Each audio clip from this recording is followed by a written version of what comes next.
अस्सलामुअलैकुम पेरेंट्स, क्या हाल है आप लोग की। उम्मीद करती हूँ इंशाल्लाह अच्छे होंगे। Parents, remedial therapy clinic YouTube channel में आप लोगों को वेलकम किया जाता है और आप लोगों से रिक्वेस्ट की जाती है कि आप लोग चैनल को लाइक करें, शेयर करें, सब्सक्राइब करें और ऐसे तमाम पेरेंट्स के साथ शेयर कीजिए जिनके बच्चे आपको लगता है किसी न किसी डिसऑर्डर और डिसेबिलिटी के अफेक्ट में हैं। पेरेंट्स, आप लोगों से मैं ये रिक्वेस्ट करूँगी कि आप लोग वीडियो को फुल वॉच किया करें और कमेंट्स ज़रूर दिया करें। आप लोग पर्सनली मुझे कमेंट्स कर रहे होते हैं लेकिन आप लोग चैनल पे कमेंट नहीं करते हैं। पेरेंट्स, आज का जो टॉपिक है मेरा वीडियो का वो ये है कि ऑटिस्टिक बच्चों के अंदर जो एक फिक्सिएशन जो डेवलप होती है, फिक्सिएशन का जो मामला होता है बच्चों के अंदर, उसको हम किस तरीके से डिक्रीज़ और मिनिमाइज़ कर सकते हैं। फ़र्स्ट ऑफ़ ऑल तो मैं आपको ये बताती चलूँ कि ऑटिज़म इट्सेल्फ क्लॉक है, कैलेंडर है, ऑर्गेनाइज़्ड बच्चे होते हैं ये बहुत ज़्यादा।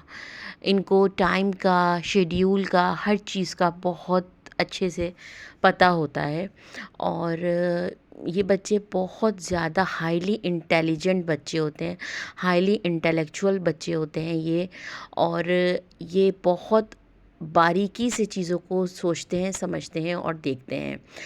आप ये अपने माइंड से बिल्कुल निकाल दें कि हम किसी भी थेरेपी के थ्रू इनको चीज़ें बच्चों को सिखाएंगे, लर्निंग सिखाएंगे, पढ़ना सिखाएंगे या फिर कोई भी स्किल हम सिखाएंगे। ये बच्चे इतने ऑटो होते हैं कि ये खुद लर्न करते हैं, खुद इन्वायरमेंट से देख रहे होते हैं। बस इनके लिए सिर्फ़ एक बार देखना ही काफ़ी होता है।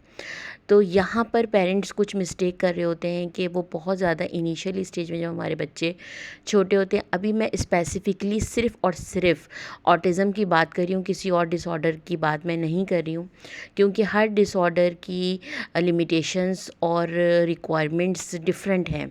अभी सिर्फ़ मैं ऑटिज़म का मैं आपको बताती हूँ कि सबसे बड़ा जो बैरियर आता है वो कम्युनिकेशन डिसऑर्डर का आ रहा होता है। इनके बच्चों में कम्युनिकेशन नहीं होती है, सोशलाइजेशन नहीं होती है, आई कांटेक्ट नहीं होता है।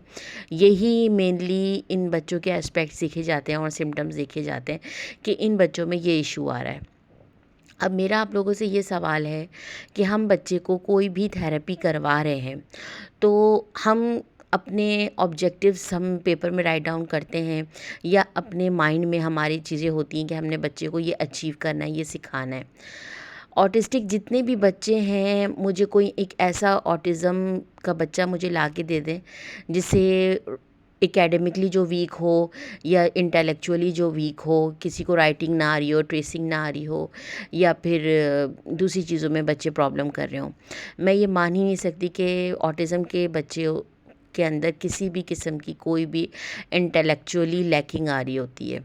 ऐसा बिल्कुल भी नहीं है। बस प्रॉब्लम और बैरियर वहाँ क्रिएट होता है कि हम थेरेपीज़ बच्चे को प्रॉपर दे रहे होते हैं और हम बच्चों को स्ट्रक्चर्ड बेस इन्वायरमेंट में थेरेपीज़ प्रोवाइड कर रहे होते हैं और हमें पेरेंट्स को भी सेटिस्फाई करना होता है कि हमने आपके बच्चे को डीप कंप्रेशन दे दिया है, सेंसरी मसाज दे दिया है या हम जो भी हमारे एक पैनल्स सेट हुए में हैं, तो हम पेरेंट्स को ये शो करा देते हैं कि हमने आपके बच्चे को ये दे दिया है।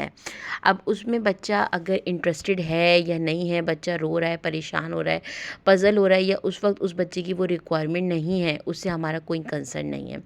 देखिए पेरेंट्स, बहुत ही कामली मेरी बात को समझने की कोशिश करेंगे। मैं आपको क्या पॉइंट समझाना चाह रही हूँ कि बच्चे जो ऑटिज़म के शिकार हैं उनको क्या प्रॉब्लम होती है कि वो कम्युनिकेट नहीं कर रहे होते आपके साथ वो लिंक नहीं कर रहे होते हैं, आपके साथ वो एक बॉन्ड डेवलप नहीं हो रहा होता। हम क्यों ये भूल जाते हैं कि ऑटिस्टिक जो बच्चे हमारे वो हाईली इंटेलिजेंट हैं, हाईली इंटेलेक्चुअल हैं, उनको तमाम चीज़ें आ जाएंगी। जितने भी साइंटिस्ट हैं उनमें से कितने ही साइंटिस्ट ऐसे हैं जिनको ऑटिज़म था, कितने ही लोग जो कामयाब हैं और बहुत हाईली पोस्ट में उनको ऑटिज़म है, कितनी अचीवमेंट्स हैं ऑटिज़म को लेके इंडिविजुअल्स के अंदर। लेकिन हम ये भूल जाते हैं कि हमें बच्चे को अपने आप से सबसे पहले इंटरेक्ट करवाना है। अगर बच्चा अपने अंदर ही है तो वो आपके अंदर कोई इंटरेस्ट नहीं ले रहा, बस आपने उसको हाथ पकड़ पकड़ के ज़बरदस्ती ज़ोर ज़बरदस्ती जैसे तैसे आपने उसको एक्टिविटीज़ परफॉर्म कर दी और 1 घंटा अपना आधा घंटा आपने जो है वो पूरा कर दिया और पेरेंट्स के हैंड ओवर कर दिया, वो सेशन आपका बिल्कुल मेरे अपने लिहाज से, मेरी अपनी एक्सपीरियंस के हिसाब से वो बिल्कुल यूज़लेस रहा। जिस सेशन में बच्चा इरिटेट नहीं हुआ, जिस सेशन में बच्चा पज़ल नहीं हुआ, जिस सेशन में बच्चा थोड़ा बहुत रोया नहीं, या जिस सेशन में बच्चा आपकी तरफ उसने वो मुतवज्जा नहीं हुआ, वो सेशन आपका यूज़लेस है। बच्चे जो फिक्सेशन का शिकार होते हैं ऑटिज़म के, उनकी आपने फिक्सेशन इसी तरीके से तोड़नी कि आपने उनको करना है बहुत सारा तंग। जी हाँ, आपने उनको बहुत सारा इरिटेट करना है, लेकिन खुदारा इरिटेट का मतलब ये ना लेके जाइए कि उनको आपने मारना है या उनको आपने चीखना है उनके साथ, या फिर उनको आपने ज़ोर से बोलना है या मुस्तकिल बोलते रहना है, उनके साथ बातें करते रहनी। ये बिल्कुल इरिटेशन का ये मतलब नहीं है। बच्चे अपनी दुनिया में हैं, वो अपने अंदर हैं, अपने बलून में, उनको आप बाहर निकालेंगे किस तरीके से कि बहुत लाइटली, बहुत पोलाइटली उनको लेके आपने चलना है। और वो कोई भी एक्टिविटी उनकी अपनी मर्ज़ी है उनकी। खुदारा आप प्लीज़ इस चीज़ को दिमाग से निकाल दें कि जो स्ट्रक्चर्ड इन्वायरमेंट में बच्चा परफॉर्म कर रहा है ज़ोर ज़बरदस्ती या जैसे भी, तो आप उसको एक और फिक्सेशन की तरफ लेके जा रहे हैं। जब वो बच्चा बड़ा हो जाएगा तो भी वो वैसे ही काम को करना चाहेगा, और अगर वो काम उस तरीके से नहीं होगा तो वो रोएगा, परेशान होगा, पज़ल होगा। अब इसकी मैं एक एग्ज़ाम्पल आपको ये देती हूँ कि लेट्स सपोज़ कि बच्चा इंडिविजुअली खेल रहा है, और जैसे कि इस बच्चे की मामा ने मुझे बताया था कि ये डायनासोर्स को या किसी भी टॉय को सेट करते हैं और अगर वो सेट नहीं होते तो ये रोने लग जाते हैं। यहाँ पे बच्चे का क्या इशू आ रहा है? फिक्सेशन का इशू आ रहा है कि बच्चा जैसे करना चाह रहा है वो वैसे वो नहीं कर पा रहा या नहीं हो पा रहा, तो वो बच्चा इरिटेट हो रहा है, रो रहा है।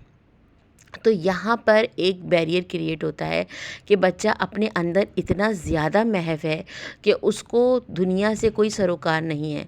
तो मैं आपको यही समझाना चाहती हूँ कि आप लोग प्लीज़ बच्चों को फिक्सेशन से निकालें, उनको इरिटेट करें, उनको आप उनकी काउंसलिंग करें, उनको इस तरीके से सेशन दें कि वो जो चाहे वो करें, जो एक्टिविटी उठाना चाहे वो उठाएं, लेकिन उसमें आपने उनको इरिटेट करना है, उसमें आपने उनको इंटरप्ट करना है, और उस एक्टिविटी में किसी न किसी ज़रिए से आपने बच्चे को अपनी तरफ मुतवज्जा करना है, और कोशिश करनी है कि बच्चा कम से कम रोए। लेकिन अगर बच्चा रोता भी है तो उससे आपको परेशान नहीं होना, क्योंकि फिर यही बच्चे होते हैं जो बड़े हो रहे होते हैं और फिर उनकी क्या प्रॉब्लम्स आ रही होते हैं कि वो बच्चे कहते हैं कि नहीं, हमारा इस टाइम पे ये काम था, या हमारा इस टाइम पे हमें ये चाहिए होता है, तो वो चीज़ आपने बच्चे को प्रोवाइड नहीं करी तो बच्चा रोएगा, परेशान होगा। बिल्कुल एक बच्चा मेरे पास इस तरह से ही आता था, 15 ईयर्स का, अभी भी वो बच्चा माशाल्लाह से बहुत अच्छा हाईली इंटेलेक्चुअल बच्चा है वो।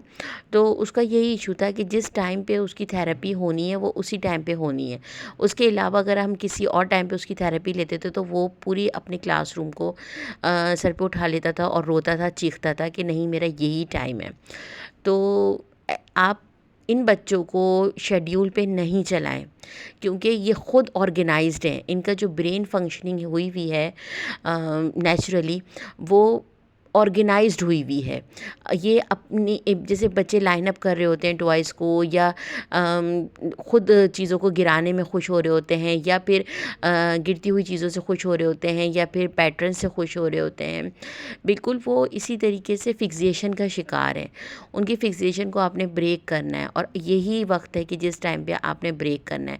वरना अगर आपने आज से ही बच्चों को ऑर्गेनाइजेशन की तरफ लेकर चले गए तो आगे जाके ये चीज़ बहुत तकलीफ़देह होगी और बच्चे उसी तरीके से उन चीज़ों को लेंगे। और कभी कभी आप ऐसा भी किया करें कि अगर बच्चे का 4 o'clock पे लेट्स सपोज़ या 5 o'clock पे सेशन है, तो कभी आप बच्चे को मॉर्निंग में भी बुलाएं, कभी आफ्टरनून में बुलाएं, कभी इवनिंग में भी बुलाएं। बच्चे को फिक्सेशन से बिल्कुल निकालना है।